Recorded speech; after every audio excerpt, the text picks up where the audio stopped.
Now we want to move to the ongoing investigation. Our aviation expert, of course, longtime pilot, WHS 11's own Reed Yadon, is right here now to give us an insight as we are now at the 1 week mark.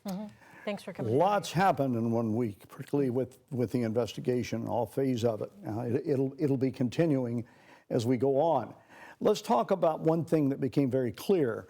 We knew the airplane flies on 3 engines normally. We knew they lost one. It can fly on 1 engine. It can fly on 2 engines, pardon me, with the loss of 1.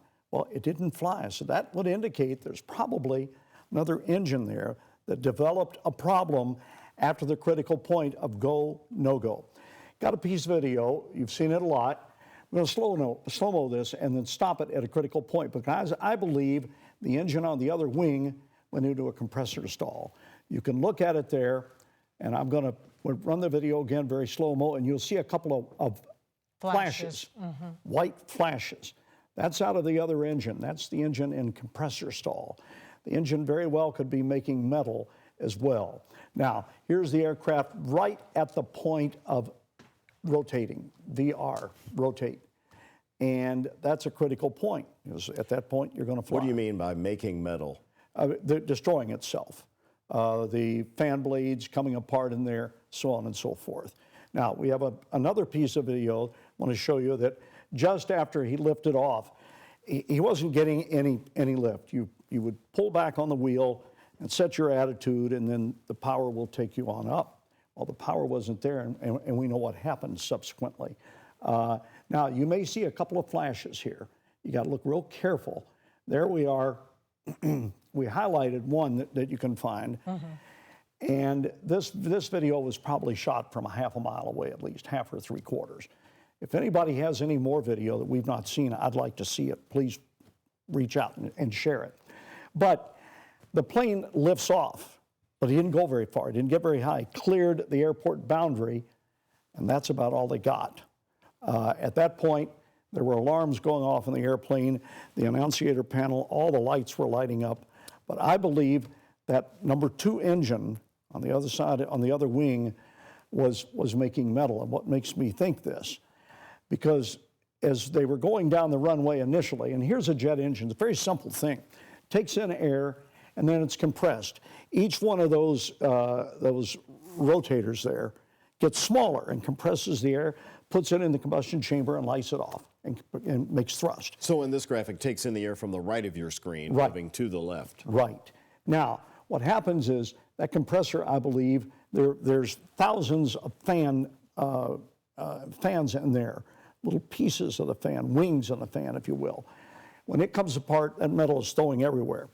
We know that the shroud came off of the number 1 engine shortly after the takeoff roll began, and there was a debris field down the runway. So it appears that engine was making metal. How did it impact the other engine, the other wing? Well, the 2 engines hang down the bottom of the airplane, and they're even. Metal from the number 1 engine likely could have been ingested into the engine on the other side. Is that where the disc ruptured? Okay.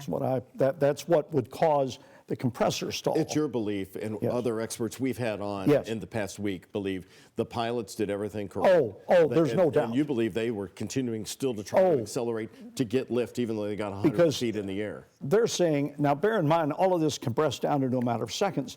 They've got throttles full to the wall, and this thing isn't climbing. They've got alarms going off. They know they lost 1 engine, but now that it isn't climbing. We've got a problem here. What's going on? And then the airplane, here, I've slow-moed this. Here it lifts off, comes across the outer loop. I'm going to freeze it here. We'll show the result of that. That's just probably a second or less later. This is the rooftop of the warehouse. That's the rooftop of the warehouse. The scraping of it, that's the landing gear that scraped it. And a short time later, the aircraft impacted the ground at 100 plus 80 miles an hour. Do you believe the investigation, Reed? We've had others who watched Todd Inman's NTSB report on 3 p.m. on Friday, and we had others who came along and said they believe that this will go right back to that 1 month in San Antonio, Texas, where it had sort of a heavy breakdown of maintenance. Okay. What does that mean? First of all, the maintenance was scheduled. It was not an unscheduled maintenance. It's normal. This was a heavy maintenance, which means they disassembled the aircraft to a very, very large degree to inspect things, take all the inspection plates off and look at it. Whether or not anybody did anything wrong there, that's what the NTSB and the FAA will be looking at. Of course, the offshoot of this was UPS and FedEx grounded the fleet, and the FAA followed up and said, everybody's going to ground it. Thank you. No passenger service with the MD-11s, hasn't been for years, just strictly freight. Just strictly, all right. Thank you, Reed, you, for your expertise. Once again, you'll be joining us down the line on this, Yes, sir. especially for the preliminary report, maybe out in 30 days.